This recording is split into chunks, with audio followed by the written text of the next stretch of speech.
Greetings, cultivators from around the world. Jordan River here, back with more Growcast, and that skunk smell is coming from your upper lip. Duke Diamond is on the show, everybody. Shout out to the prolific breeder Duke Diamond. We had a lovely interview. Very interesting guy. Seems like a good guy. Seems like a very storied individual. I know you're going to love this episode, my Growmigo. Now, before we jump into it with Duke Diamond, shout out to Rimrock Analytical, my choice partners for sex testing. Quick service, fast, affordable, accurate, all at rimrockanalytical.com. Code GROWCAST for free shipping on your tests. Stop wasting time sex testing. Stop wasting nutrients, space, and soil. Cull the males as seedlings, everyone. You get a sex test. You mail off a cotyledon when the first set of true leaves comes through, and Rimrock gets back to you lickety-split. I've never seen someone with this fast of service. You can email Rimrock. They'll get back to you right away. Code GROWCAST, again, for free shipping on your tests. And they have more than just sex tests. That's what you're going to want to institute every time, but they also do soil tests, plant tissue tests, lots of great stuff. Over at rimrockanalytical.com, code GROWCAST. Support the show, support Rimrock, a small business, and support your garden by not wasting time sexing your plants. Who wants to do that? All right, everyone, let's get into it with Duke Diamond. Thank you for listening and enjoy the show. Hello, podcast listeners. You are now listening to Growcast. I'm your host, Jordan River, and I want to thank you again for taking the time to tune in today. As usual, I urge you to share the show at the beginning here. Subscribe so you catch every episode. And check out the Order of Cultivation, our little secret society. Don't tell anybody. growcastpodcast.com/join the order. Oh, I'm excited for today's episode. Rounding out Grow Gear January. I mean, seeds are considered grow gear, right? And transitioning into Breeder Feature February, I'm so excited for this episode. Without further ado, we have the prolific, powerful breeder, Duke Diamond, on the line. How is it going, Duke? Man, real good, Jordan. Thanks for having me on, man. Of course, man. Of course. For those who maybe are just getting into the cannabis industry, if you just tuned into the podcast, Duke Diamond is, like I said, a very prolific breeder. He's one of the OGs, to say the least. Originally from Virginia, of course, representing Virginia, now residing elsewhere. Just got out of a stint in the pen, is my understanding, for some bullshit charge. We're glad to have you back in the cannabis community, Duke. It's a shame you ever had to spend time away, and we're happy to have you back. Yeah, thanks, man. It's great to be back. Again, it was my second time too. So I gotta quit doing that. I was going to say, man, you got to stay out for yourself and for the community. We got to keep you here on the outside, but we did kind of talk off air. It was unrelated and just a bullshit. There's nothing shy of bullshit with that story. Yeah, it is what it is. You live and you learn with anything. As long as you're learning from your mistakes, you're becoming better at the end of it. I just gotta quit being a wild dude. It's just in my genetics, you know what I mean? Well, I appreciate that personal evolution, man. That recognition of patterns and the ability to change. What is on the menu for you? Of course, Dominion Seed Company, your namesake. What are you looking to kind of jump back into and accomplish now that you're back in the cannabis community as a free man? Well, first and foremost, I've been writing a book while I was away. So I got to work on finishing that up because it's just written on legal pads with atrocious spelling, so many grammatical errors, run-on sentences. So I gotta get that. Oh my! I love that idea. Wow. At the same time, getting like the shirts and the hoodies and stuff like that. People always loved our logo and everything. So right off the bat, hey, where's the shirts? And then they're like, oh, welcome back. Like, oh, right on. Yeah, exactly. Cool, we'd love to support you by getting a shirt or a hoodie or a pack. Yeah, people always like they like the clothing a lot too. So got to get that going along with that. And also working with Build a Soil, getting my old Coca-Cola secret soil recipe bagged up in bags, and some of the little tricks and whatnots that I used to make. That way everybody doesn't have to go trying to make their own. I get it. Not everybody's got all the time in the world. So it's time saving, it's efficient, it's cheap. It's just that way anybody that wants to follow along, it's like, all right, which leads me into the next thing, having a YouTube. Oh, nice. You can follow by the number. It's like, all right, I'm gonna pop a pack of some Screaming Eagle. Follow along if you want, as long as you're, if you're growing in the same type of environment that I'm growing in, and we're, putting the same inputs, growing in the same soil, that allows me to like more guarantee your success. Because at the some of the shows feel like, why isn't my weed like your weed? Like, well, you're not growing like me. Right. You might be doing a Lucas Formula GH or something, or some guys might be on advanced. Some guys are doing their own soil mix that's loaded down with alfalfa and kelp and other shit.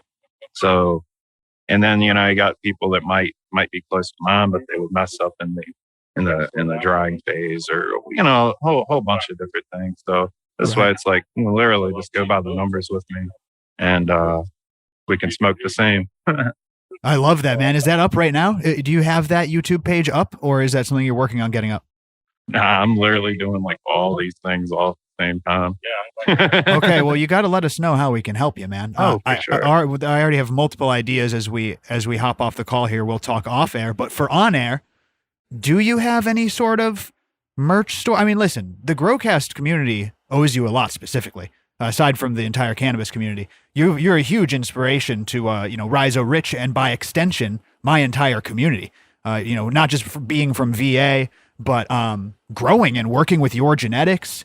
Rhizo Rich still talking about to this day hunting that old school Virginia Beach Afghan that you were so closely involved with. So before we get into that, is there a way that I can send my audience to support you, man? We would love to do that. Yeah. Check out the Instagram for right now. It's the Real Duke Diamond. At the Real Duke Diamond. Go and give him a follow, everybody. Yeah, get on that Instagram. But we're going to talk off air, man, because Instagram sucks right now. Yeah. We're going to talk about getting you hooked up.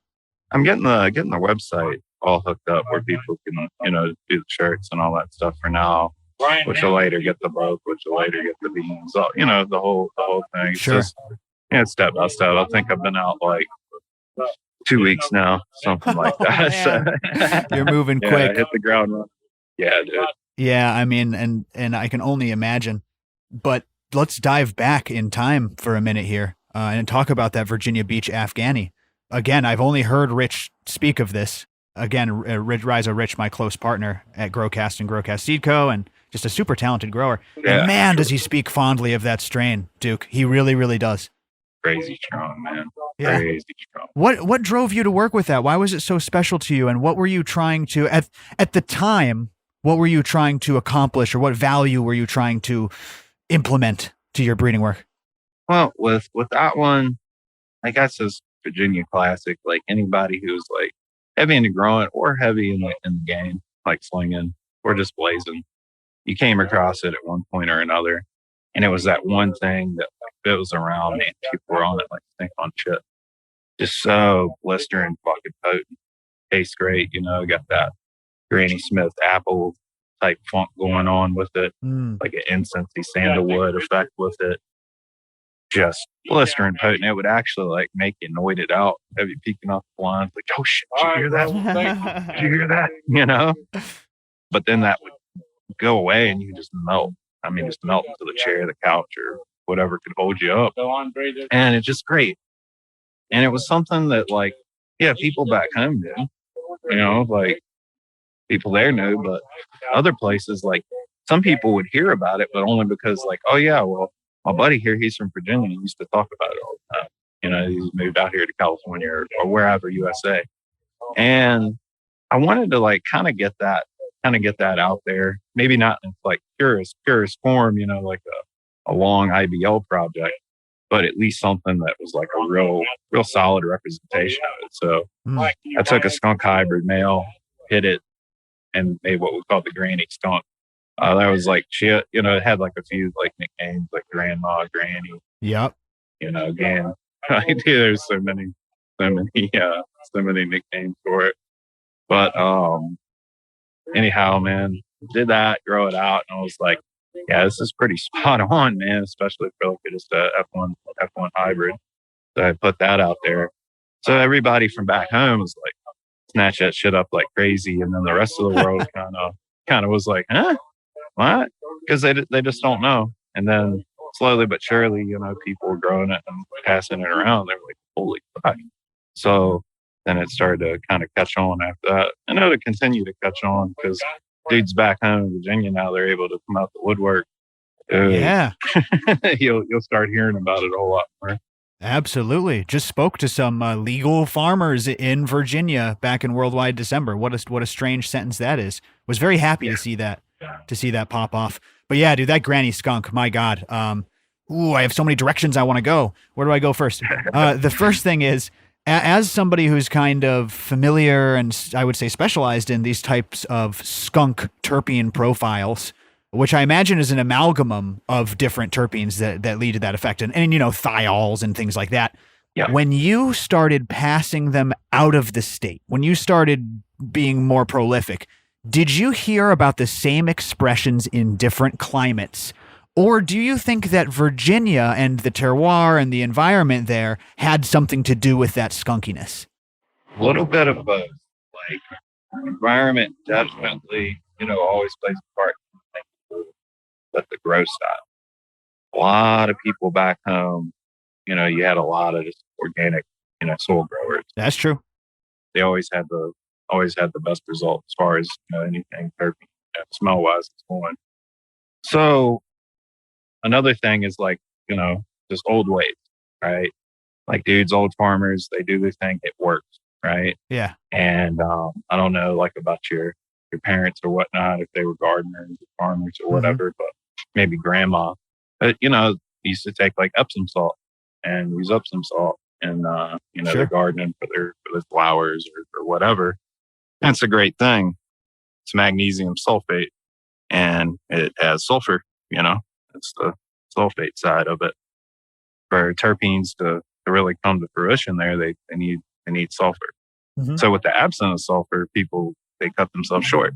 So by supplementing a sulfur, some people do it in the soil, some people do it that way. There's a few different ways to get to that.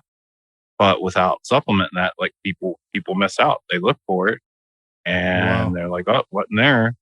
And they had it, but they didn't. How long have you been saying this? I know this. I know the recent article came out talking about volatilized sulfurs and how they're responsible for skunk. Is that kind of what you're referring to? That you've observed this for years. This is something that just kind of. Oh yeah. Wow.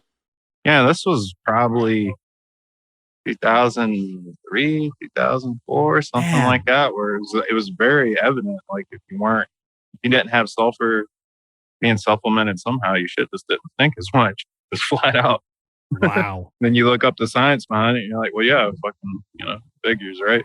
Wow. That is really I fascinating. even put it on the back of the seed pack to supplement, magnesium and, sulfur, do Epsom salt at this much, Yeah, I've been trying to tell people, but that is really wild. By the way, shout out to your seed packs and the descriptions that you have. Thank you. Extensive is the word that I'll use. I love it, man. Really, really legendary.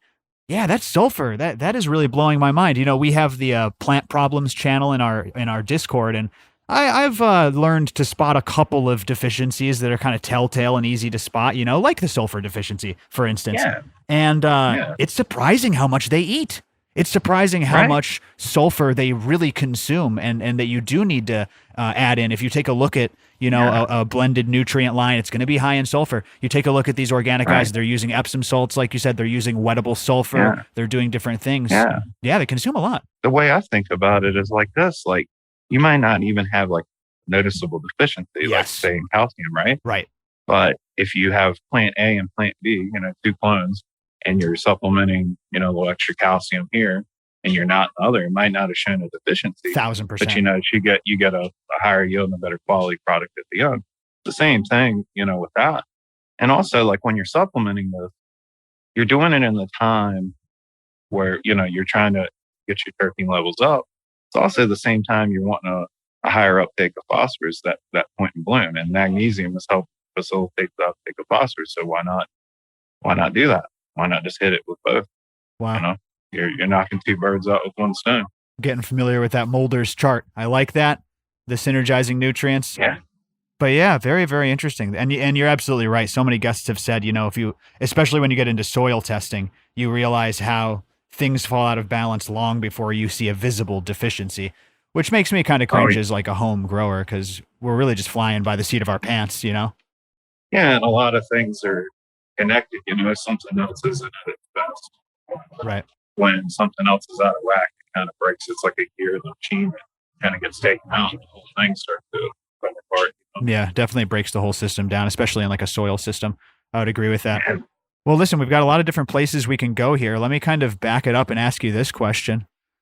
I would say your time away, but just honestly, just throughout your time in the community, kind of as an old school guy, how have you seen things evolve in your mind in the cannabis scene and community and breeding specifically?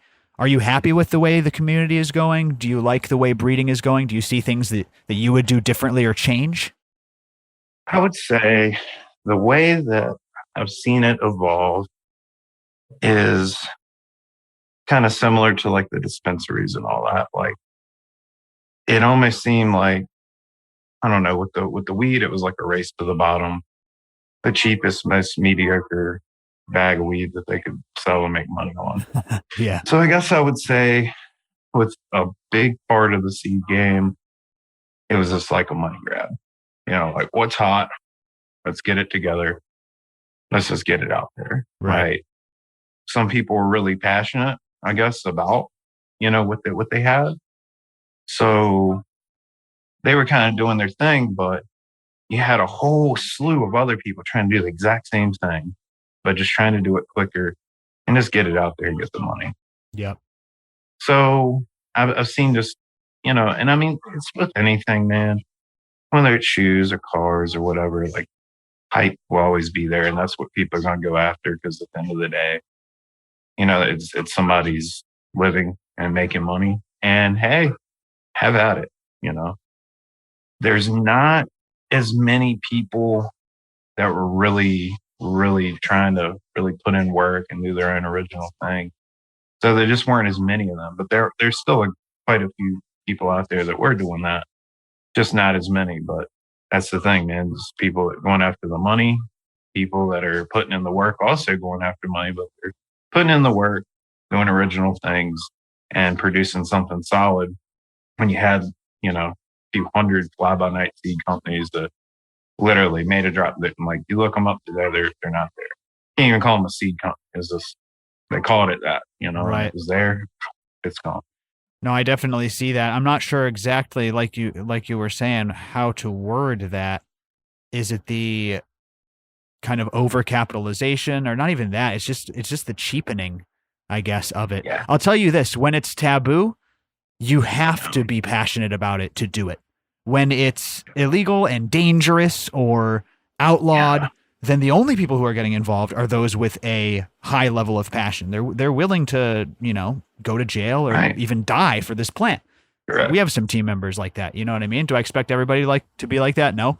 But when it's a self-selecting group, you got all these old school breeders who are basically cannabis warriors.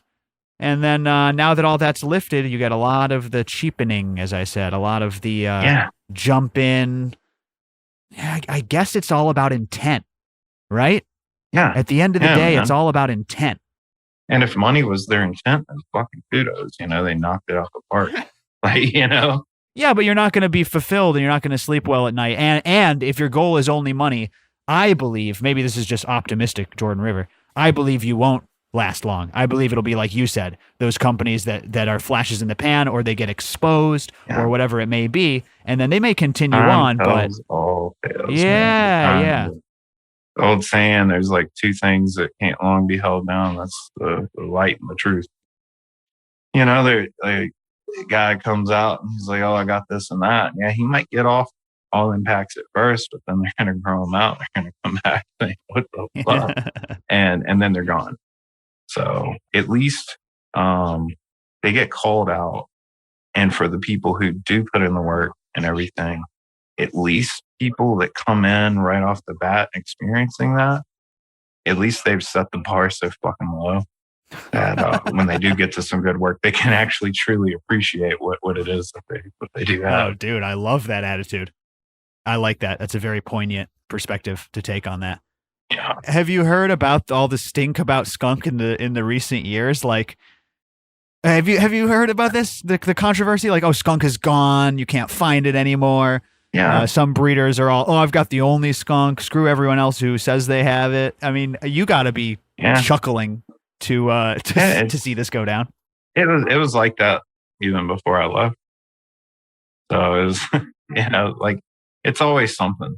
And if it's not that, back in the day, it was sour diesel. If it wasn't that, it was kind of way back when before Greg came back out. It's something, whatever, because the internet is fueled by drama. That's what goes in the tank, that's what keeps it really running.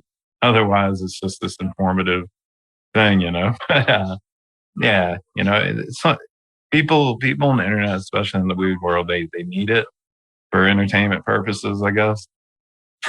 So it's always going to be there, and in a couple of years, it's going to be something else. So I've just seen it for so many years, so long with everything. I honestly, I don't even pay any. I don't even Holy pay any shit. money. That is I too just much. literally, I just kind of focus on whatever I'm trying to get through during the day. And then somebody bring it up, you get a laugh, you just keep it moving. That is rich, dude. So you're saying that in a few short years they're going to be going, there's none of those old school Girl Scout cookies, like the old school kind. You just can't find them anymore. It's all there's going to be some talking point. Well, it's going to be the original cut, right? And then no, that's for them. No, that's this one. That got the a original viroid. Cut, it doesn't exist anymore. It'll be something. It's always something. Who knows? That's funny, man. I like that. We'll be right back with Duke, but before that, Plant Revolution, the creators of the Great White line. That's right, microbes at their best, baby. The original kings of myco. The Great White myco powder is fantastic upon transplant. I believe it's water-soluble grade, too, if I'm not mistaken. But they also have the Orca, which is a liquid mycorrhiza with a couple beneficial bacteria. And that's the one that I really like using a lot, you guys. I use Orca with regularity. Because if you're pounding your soil with all that bacteria, you're going to want to add some fungi with regularity too to keep that balance, right? Now, if you want to get fancy, you might test something like that with a microbiometer, but one way you can get bacteria and fungi into your soil to get those ratios right is with Plant Success products. Their liquid Orca, again, adding myco, and their king crab with extra beneficial bacteria. It's pure beneficial bacteria. It's one of the cleanest products that I see out there that anyone can incorporate into their garden. That king crab is a wonderful product. I use it in my reservoir. It's the only thing that I put in my Blue Mat reservoir, that and SLF. That's the only thing that I consider clean enough to go into a Blue Mat reservoir. I'm loving my king crab combo. Also, don't sleep on the myco chum. Yeah, that myco chum, no matter what microbes you're using, feed them with Great White's myco chum, everybody. Great products, Plant Revolution, the makers of the Great White line. Pick it up in your local store. We love them. Shout out to Plant Revolution, baby, and Great White. All right, with that, let's get back to Duke Diamond.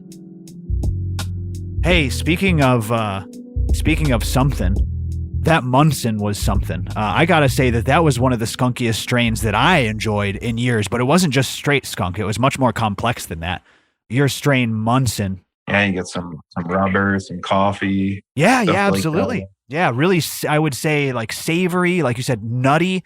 Some of them were a little bit more putrid towards the skunk side and rubber side, like you said. Such an incredible smoke, man. I mean, really, like 10 out of 10. We loved that plant. Yeah, real potent. Yeah. Man. Well, can you tell us anything about the Munson? It was one of those things that I did with a friend, lady I knew on the forums. She had old NO cutting, and it was just like, yeah, we should do something. I was like, yeah, okay, yeah, we should do something. So we do it. And I was like, yeah, it should work out good, because a lot of your skunky notes, at least from my own background, skunk hybrids back in the day were some of the funkiest things that you could grow even. So I was like, yeah, that should definitely come out in the wash. So we do it, test them out. It's like, yeah, that's pretty fucking gnarly. And instead of blowing it up, especially at the time, everybody's like just lurking in the fucking shadows, looking to hawk down on something. And they would get something, literally take a male out of it. And like people would come and tell me too, they'd be like, yeah, so-and-so got your pack or whatever. and literally heard somebody say something. They delete the post that they had that. Then there's a post replaced it with, oh, I got this old 1908 Great Depression era skunk or 1924 Dust Bowl skunk, whoever, whatever the fuck. And what they did, they would literally grow them out and take a male, and then you grow out the females already pollinating something. Dude, it was sickening. So instead of like really blowing it out there, I was like, anybody who's like a true, Dominion head would look at the pedigree and be like, okay, I see what he's doing here. Because I do enough podcasts and talking to people at shows. Right. And I repeated the same thing over and over, like, yeah, well, skunk side's typically gonna be like that. So I really tried, like, I downplayed the fuck out of it on purpose. Just said the fucking Dominion heads would just get it. Nice. Yeah. Man. That is funny though. Yeah. That named Munson, it after fucking Roy fucking Munson. I was gonna say it's a Kingpin nod. It's a nod to Kingpin. Exactly. You a fan of movies? Mm-hmm. Like you consider yourself a movie buff? Yeah, something like that, man. Like I had a old celly that was like that. We would, you can't sleep at night or you lock down the cell for weeks at a time from riots, and you're like, get to talking about movies and everything from way back in the day to current, Yeah, holy shit, man. I got one for you. It's even weed related. You ever seen Homegrown? Homegrown. A lot of people don't know about Homegrown. No, I don't think I've seen Billy Bob Thornton. Yeah, Billy Bob Thornton. It's about some dudes in Northern California doing some outdoor grows and a whole bunch of crazy shit going on. How did I not know Check this? it out. Billy Bob Thornton, Hank Azaria, 1998's Homegrown. Yeah. Directed by Stephen Gyllenhaal. Interesting. I can't believe I haven't heard of this movie, man. You did get me instantly. You're like, I'll get you, and then you got me. Yeah. Yeah, dude. I love Billy Bob Thornton too. Movie. That's dope. Yeah, he's great, man. It's Nice. Bad Santa season 2. That's what I'm saying. That movie is fucking dope. So we do the Growcast TV web show live every Wednesday night for members. And occasionally we do a Growcast game show on there. It's like a straight up game show.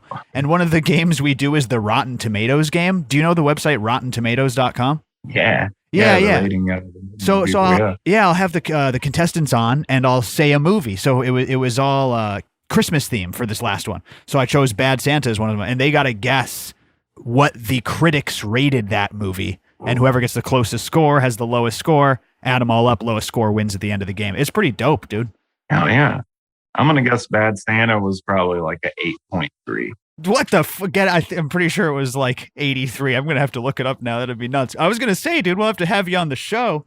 But I just gave It's not fair, man. I just did a whole spiel on Bad Santa about how it's a solid film and it's well put together. And now the sequel was terrible. That was the thing. 78. You got a 5 though, dude. That's dope. Where's the clap applause? I don't have my soundboard up here. I do the standing ovation. We'll get you on for the Rotten Tomatoes game, man. That's what we'll do. Yeah, because like back in the day, like when you were growing back then, you couldn't like really have friends like talking about. You can't have people over. You're not really going out. So like all you got to do is you're getting stoned, hanging out with the dogs if you had a significant other or something maybe, and watch movies, man. And that was the best way to stay out of trouble, Yeah, we need you staying out of trouble, Duke.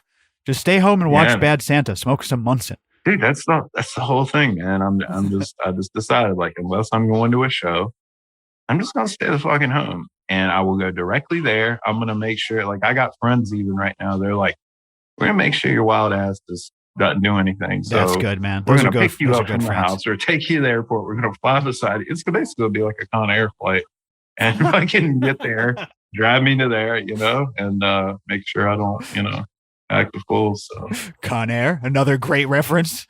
I'm pretty good. Just I don't know, man. No, I get it, man. I get it. As you, I'm not freaking famous. Whoa, no. It's my buddy Ono. He's a fucking bank robber and an extortionist. Oh shit! And shout out to Ono. Yeah, shout out to fucking Ono. So what he would do is he'd write the letters or whatever. He would write on there, "Hey, you're gonna give me all your fucking money, and you're gonna give it to me right now, or ... Oh no, No way. That's how he got the name Ono. Yeah. Listen, He's man. got a tattooed on the side of his neck. So is this one of the guys that's going to keep you out of trouble? Because I don't know if Ono is the No, not Ono. No, man. No, man. Fucking around. Might not be the best candidate. Listen, I mean, I don't want to judge you. Oh, hi. Hello, Ono. Hello, world. A little bit. Shout it out, man. You know, you'll never see Ono as a guest on any other podcast, only a Growcast, baby. Yeah. I was gonna say maybe later. Hey, Ono, would you be on my podcast? Yeah. Fuck yeah. We're locking it in. Yeah, that was great. I almost want to make that a sound. Yeah, we're gonna make a podcast. Dude, hell yeah. You're gonna be on it. When you launch it, you let us know. We'll shout you out, of course. For sure, dude. He's like, oh, I'm gonna be famous. Fuck yeah. Ono for president. What were we talking about? We were talking about Munson. Oh yeah. I don't know, man. I don't want to seem like I'm just blowing smoke, but that was one of the more memorable strains that we've cultivated here at Team Growcast over the past couple of years. I also remember how short it remained, at least the phenotype that we got. Even the taller one only doubled. You know what I mean? Sure. Like it didn't really get overly stretchy or huge or anything. Good, strong branching. I like that a lot, man. Shit. Yeah. Another one that was like that I did was called Helena. That was I guess depending on the part of the country they call it Helena. It grew like that. Purple Dahlia. That was another one. Wow. Because it had the lavender in it and everything. It wasn't like a huge stretch or anything. So if you I heard spaghetti. Good? Nice. Yeah, they cook spaghetti there, like a little styrofoam tray of them. Let us know if you got a run or anything. Just let us know. No. Fuck that spaghetti. I mixed up that cup of Keefy coffee, so I'd be good and energetic for the show. We were talking before. I'll have to bring you some to a show, man. And we'll have to make just so you can taste it. It's something that you won't taste in the free world, really. So, it's fucking strong. All right, I'll try it out, man. I'll try it out. I got to tell you, though, I'm sending you the good shit. We're getting the Purity Coffee dump. Get ready for that. All right. Now, let me rephrase that. You're getting the Purity Coffee drop off. There you go. Listen, we can't wait to get you that Purity Coffee and maybe some Seedco strains. What's going on with the breeding, man? I mean, I want to go a couple of different places. I want to go back to your old stuff, but I also want to find out. I'll just ask you now. Yeah. What are you looking to do as far as you said you wanted to get back into it with packs? Are you going to pursue new lines? Is there anybody out there or any strains out there that you're particularly looking forward to working with? Yeah, man. But like that's the thing is like anybody really knows me knows like I don't even mention it until it's already done, typically tested and packed up and ready. Because going back to people that just want to be like, oh yeah, and copy your shit, they got no response time. And normally like certain things that like have like a parallel project, I'm already like one step ahead, maybe 2 steps ahead before anything ever even hits it. And it's like one of those things that's like always done pretty well for me. So by the time the guy's like, oh yeah, well I'll take that and cross it with, oh motherfucker already dropped it. Son of a, so, but I can say this like, yeah, a lot of stuff, a lot of different stuff. Okay. And a lot of really awesome different stuff. So what I'm reading into, and this is just me reading into it, everybody, different stuff means something other than skunky, probably something maybe a little more sweet or something like that, or maybe something more specific like a coffee note or something that less people are doing. Well, when I worked doing all the breeding work with Brothers Brown, I was doing, and I was kind of held down to almost strictly like sativa work. Mm-hmm. So I really, really did a lot there. And at the moment, like, and especially at that time, everything was OG, kind of count. Nobody even wanted a sativa. And I was like, well, it's like part of a balanced breakfast. Like you gotta have balance, man. You need that. So there's a couple of sativa projects in mind. Whether people want it or not, it's like I'm doing it for me, and if they want some too, I'll let you pull it. Nice. So yeah, we have that. I've always like I've had like had some really fucking good notes on some fruity things too. Just, a lot of my time was developed, getting the Kim skunk kind of Sure. funk, out there. So right before I went away though, I had like all these fucking projects, man. They were like right there, man. It was like right there at testing phase or whatever. And there were some really, really cool things that were ready. So luckily I can kind of pick up where I left off there. I was going to say, were those lost to time, or is that the projects that you're talking about right now? Yeah, that's the thing, man. It's like, I'm always ready for doomsday, man. Yeah, I put things multiple different places all across the country, man, just in case. So you had squirreled away, you had skunked away some acorns for the fucking winter. Absolutely. And you're able to pick up where you left off. That is huge, man. That's good thinking. Yeah. Yeah, you got to think like, most people are playing checkers. I'm trying to play chess, man. Holy shit. Speaking of strains that you've lost to time, though, yeah, are there ones from back in the day that maybe you were working with or you had experienced before you started breeding, whatever, those strains that got away, like that nostalgic one that you're probably never going to get your hands on again? Does anything come to mind when I talk about a strain like that? Yeah, it was somebody had asked me that last week, and the one thing that came to mind was that cuttlefish hash plant. That's definitely one. I had a pheno out of a sour diesel IBL back in the day that like blew the original sour fucking shame. Wow. There was this diesel AK-47 hybrid that I had. Oh my God, dude. That was the most insane. Because like everybody's on dessert and fruit and cereals and shit now, dude. It was like Fruit Loops that lingered on your mouth like sour diesel. But fucking just potent as shit. Wow. So I really I missed that one too quite a bit. It was the cherry AK-47 clone. Oh man, that is with insane. sour diesel herm. Yeah, with the sour diesel herm. Reverse solid on it. I'll be straight up. It's like it's fucking herm. But yeah, as everybody else, oh well, I reversed. Like, nah, I had a light leak. Yeah, absolutely, baby. The happy accident. That's an interesting one, happy though. little. I mean, yeah, I would consider, and it's funny. I'm, not as a experienced and storied cannabis industry member, but I'm, AK-47 Sour D. Those are old school strains to me. Like when I was kind of cutting my teeth in the 20 teens in Humboldt. Yeah. Like those are strains that I would see around then. And it must have been two special phenos to really remain in your memory like that. Oh, yeah, for sure, man. Like, it's been a lot, to come and go. And some of them, like, might not even been, like, lost at the time. It was just like, you just had to make that call. Like, the room is gone. Like, you got to say, like, this one thing, it has to go to the wayside. But Right. we'll back it up with a friend. But that friend's irresponsible. Yeah, right. Then it goes away, That does happen. Talk to me about the cuttlefish hash plant, though. That sounded interesting. That's a skunky ass fucking plant right there, man. I mean, real fucking gnarly. Real narcotic potent. Not finicky. Grew awesome. Very, very, very, very skunky. Loved it. Yeah, well, no more, I suppose. C'est la vie. Yeah. I guy got it from, like, he passed away many, many years ago too. So, and he was one of the only people I knew that was still hanging on to it even back then. So funny how that works. You got to hold on to cuts. You got to back them up in multiple locations. I mean, dude, I won't even hold on to cuts from my own grow. Yeah. And then I kick myself when I didn't just take more cuts because I smoked all of the good strain. You know what I'm saying? What an irresponsible host and example I am.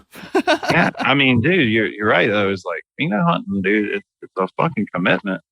And if you're doing it like on a level where you're, breeding a next step, man, like you gotta take a lot of fucking clones, Yeah.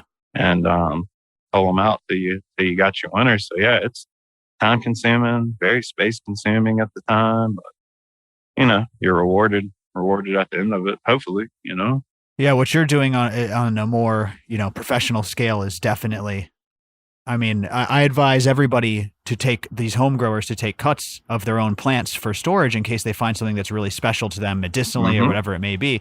But for someone like you've got this idea in mind which you're trying to like hunt down to fruition.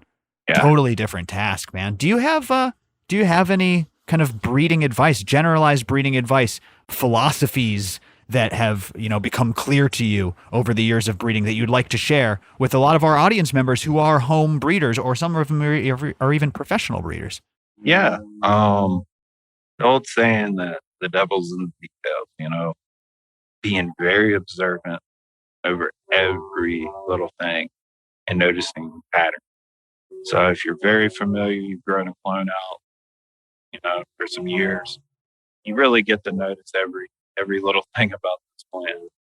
When you're making an F1 hybrid, the next step's coming, and you're running those, you're going to pick up on these little tiny little things.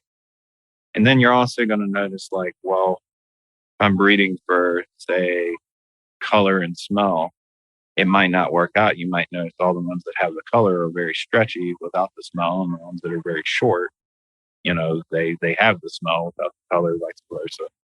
And you'll notice these things are kind of linked together, which is going to make you have to work harder.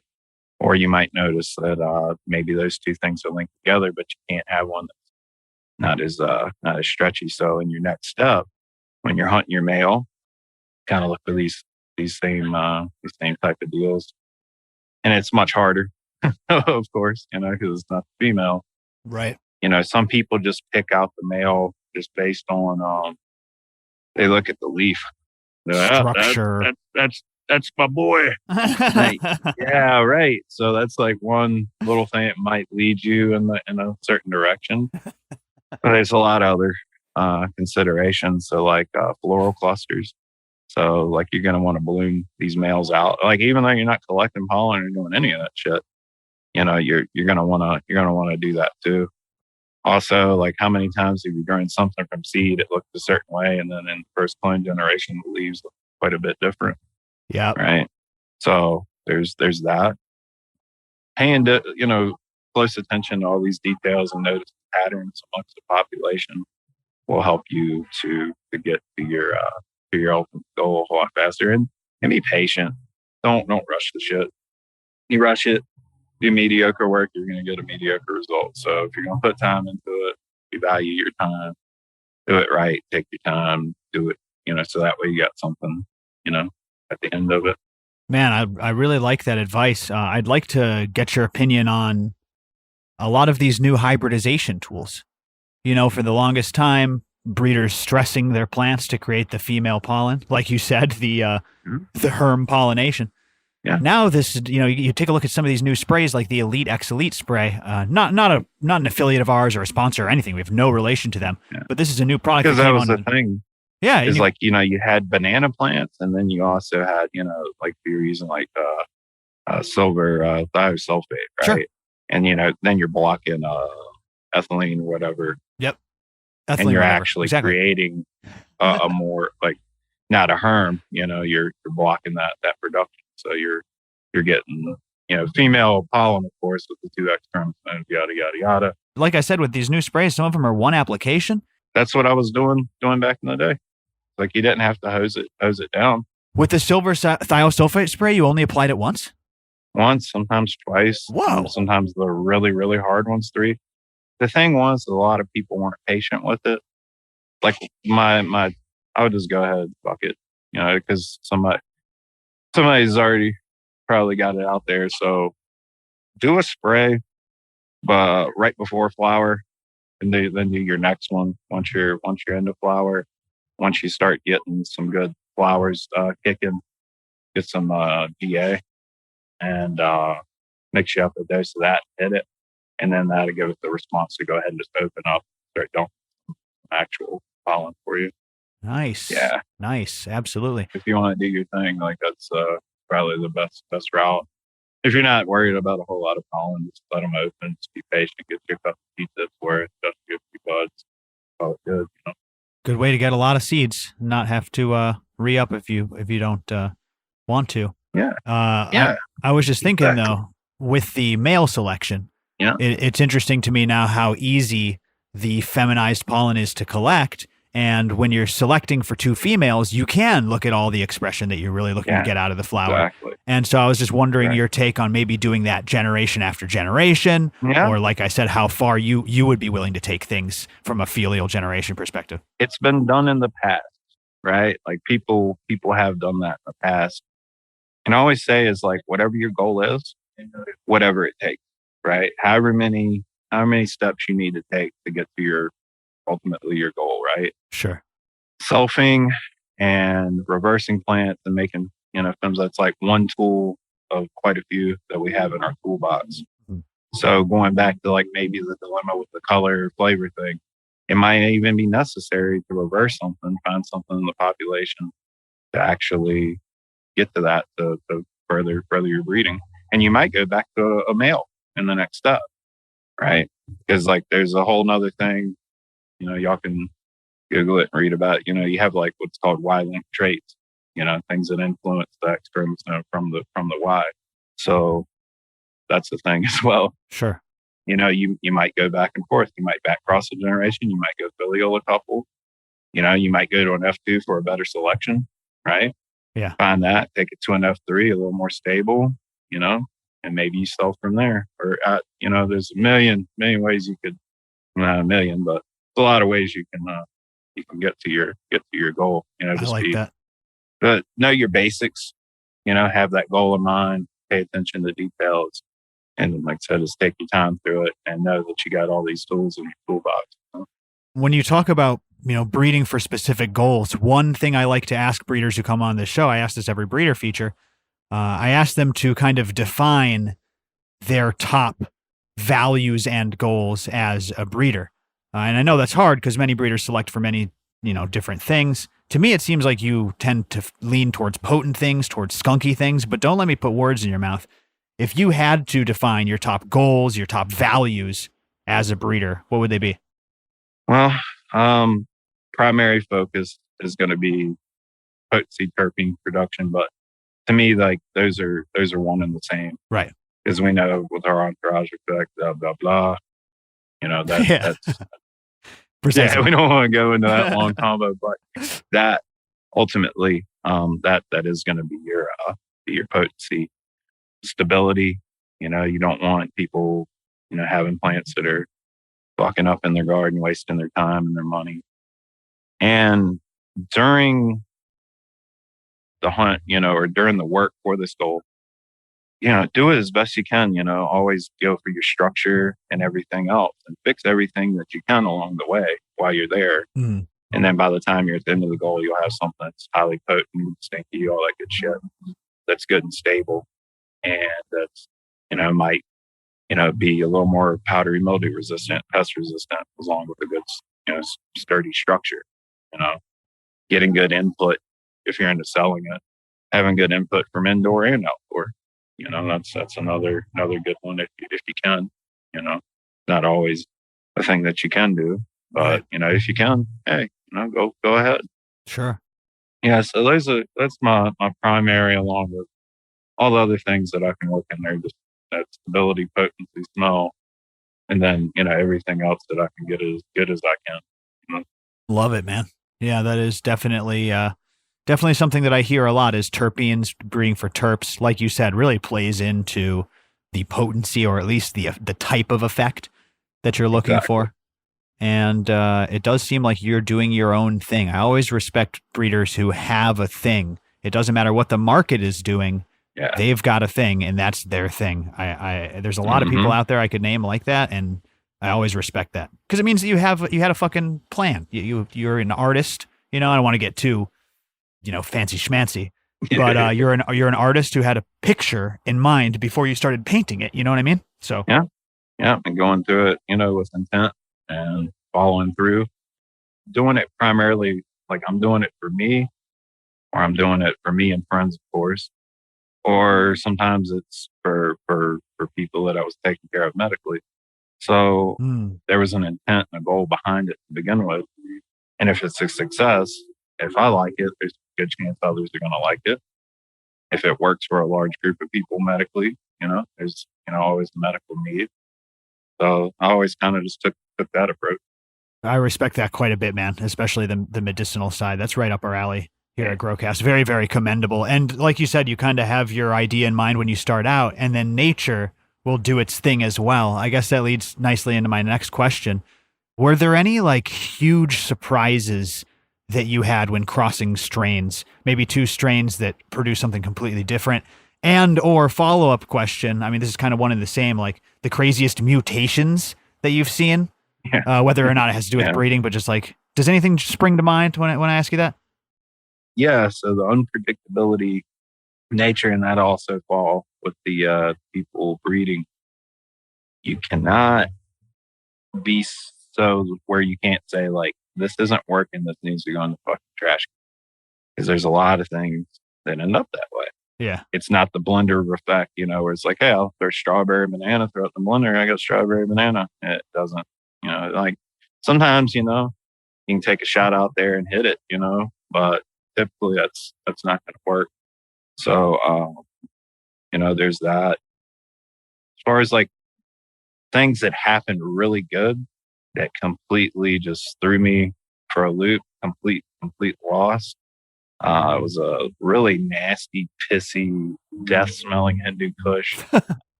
Using the male out of that to hit the Kimdi, and coming out with all these really, really nasty plants, and this one pops up, this Smoker Strawberry Jam. Whoa! Mm-hmm. Wow! Yeah. So what does that say to you? Does that point, and maybe the answer is both things, does that point to the incredible variability of what nature has the ability to produce? Or does that also point to just the slight differences in odors with their composition? You just take out a little bit of this and you put in a little bit of that, and you go from, skunk piss to strawberry jam. Yeah. Yeah. Well, it's like, your wife and yourself, let's say, that you're blonde hair, blue eyed, or black hair, brown eyed, right? Have been for as many generations as possible. You have a bunch of kids that are the same, and then one of them's got red hair and blue eyes. Right. So way, way, way back, this little recessive genetic has decided to pop back up. I think some of it's that. And then, it's just a small tweak of things, and you change the complete smell, of what you're working with. So, I know what you mean. In that case, that being so extreme, I think that was just a weird little recessive thing that popped up way, way, way the fuck back.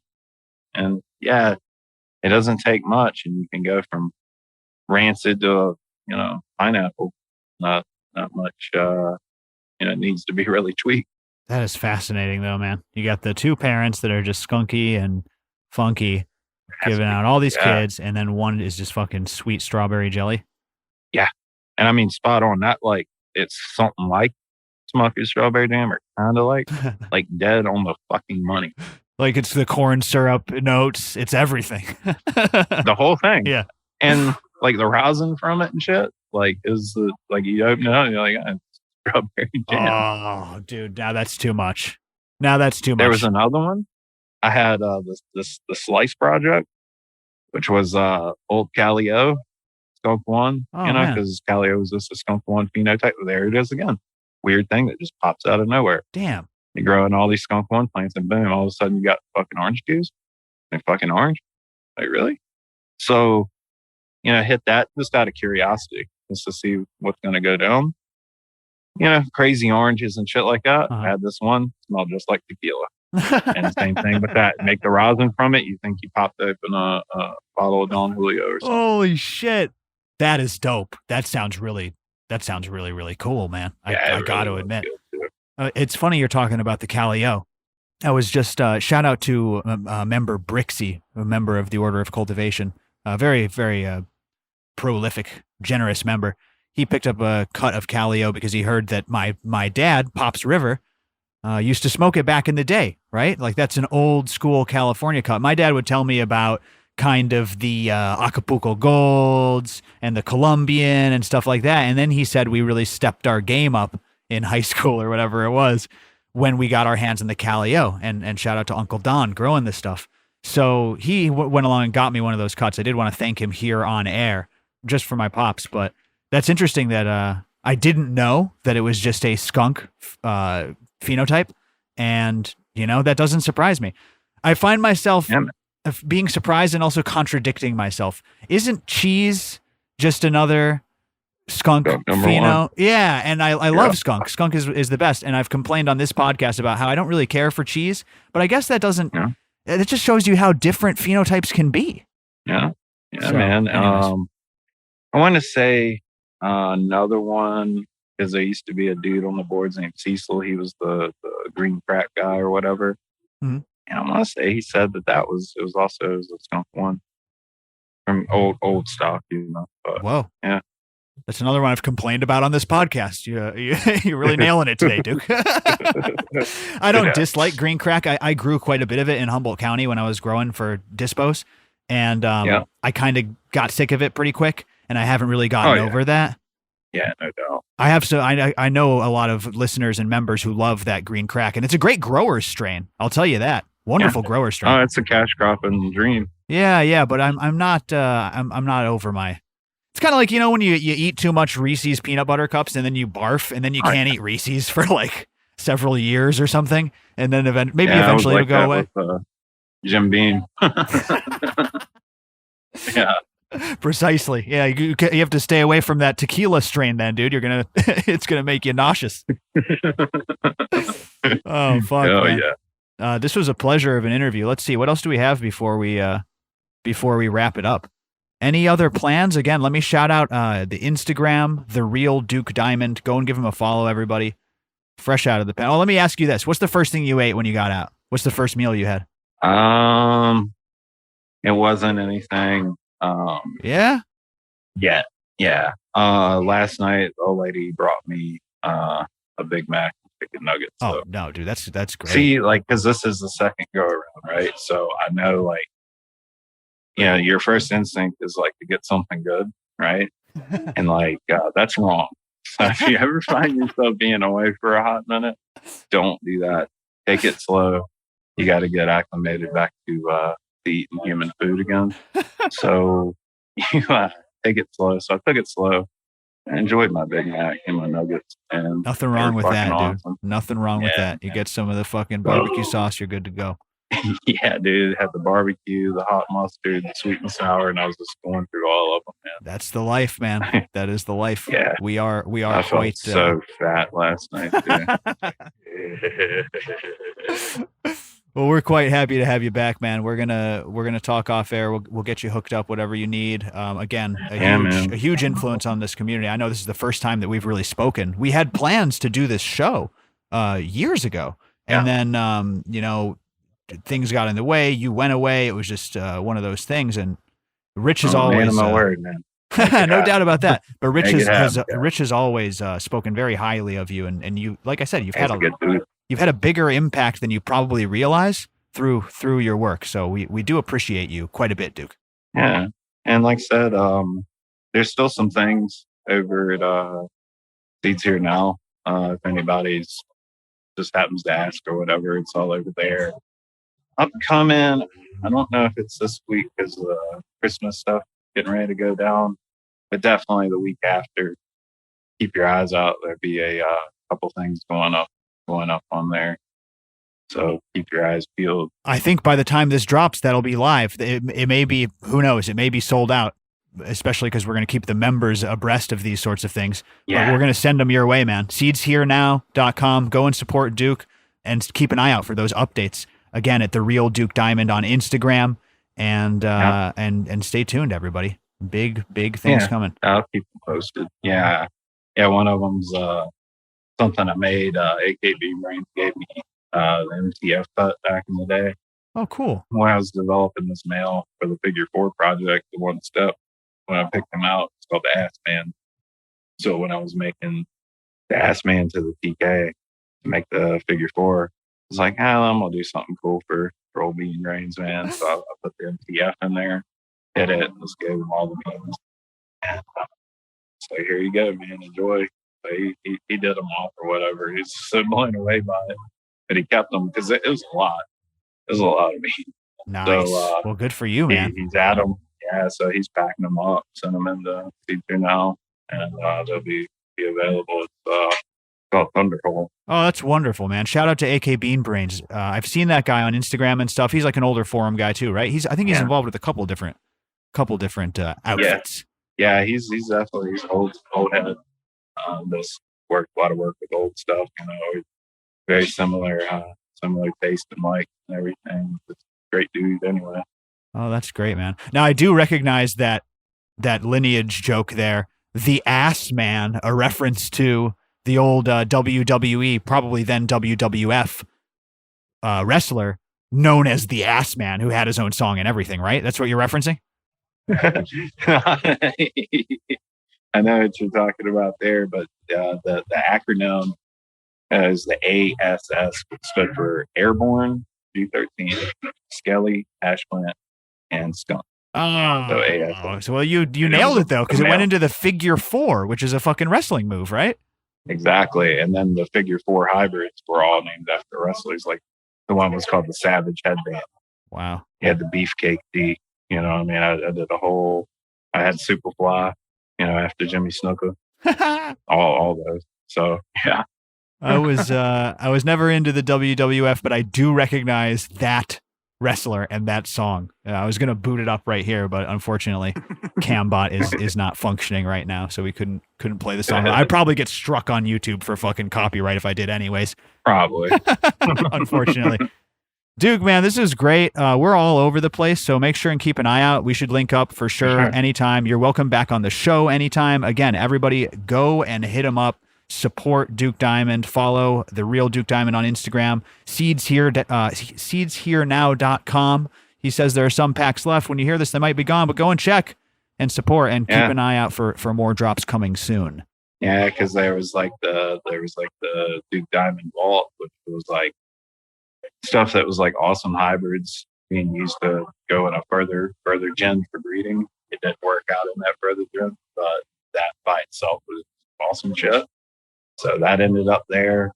There's still a few things left there. Then you have the standard Dominion stuff, and then there's yet another one. I think James Thomas said Duke stuff or something, but there was a whole collab from Heroes of the Farm in there called Freedom Fighter. It's probably where the Thunderhole is going to end up too. And then, I'm gonna get it cracking, and gonna have a lot of cool stuff in the future. Everything you want. If there's anything left, I guarantee we're gonna make it move. We're gonna sell that shit out. Growcast, you know what to do. I know you're already after it. These breeder features, man, they get people drooling. I'm sure that they're already rushing over there. And again, it's the least we could do. So listen, Duke, we'll have you back anytime. I'll wrap up the show here. We'll talk off air. And just one more time, thank you for taking the time today. Yeah, thank you. Thank you so much for having me on, man. And yeah, anytime, man. You got that air to fill, I'll be you dude. Fuck yeah, man. We will talk.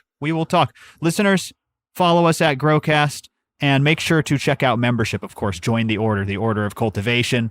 You know that we're inviting Duke on Growcast TV. He's going to crush the Rotten Tomatoes game. He'll be playing for someone in the audience to win a prize. So yeah, come get some. bring your A game and pack a lunch. Check it out, everybody. Growcastpodcast.com/join the order. Thank you. This is Duke Diamond and Jordan River signing off, saying be safe out there and grow smarter. Yeah, later. That's our show, everybody. Thank you so much for tuning in again today. Before we wrap it up, I gotta shout out ACinfinity.com, everybody. The Cloud Ray is gonna drop. This is the best last oscillating fan that you'll ever purchase. Code GROWCAST15 for 15% off. The code was broken for a minute. It's been fixed. Go ahead and use it. Go ahead and send us a snapshot of you using it to enter to win free seeds. Now, these Cloud Rays are dropping in February, word on the street is. All right? Now, maybe I'm wrong. At the time of recording this, you might want to go check. But I know that last I heard, February, the Cloud Ray drops. Go and grab one. They're so effing nice. So nice. You're not going to go back. The Cloud Ray series, clip-on oscillating fans, 10-speed fan controller, powerful, gentle at the lower speeds, easily adjustable. It is exactly what you want, and it's at ACinfinity.com with code GROWCAST15. Go and get them, baby. Enjoy those savings, everyone, and enjoy the AC Infinity Cloud Rays dropping February. Any day now. Go and check it out. All right, thank you so much for listening, everyone. We've got more breeders on the way. Lots of good episodes coming, so stay tuned. I appreciate all of you so much. Check out membership, of course, the Order of Cultivation, all the incredible things we're doing over there. And we'll see you next time on Growcast. Bye-bye, everybody.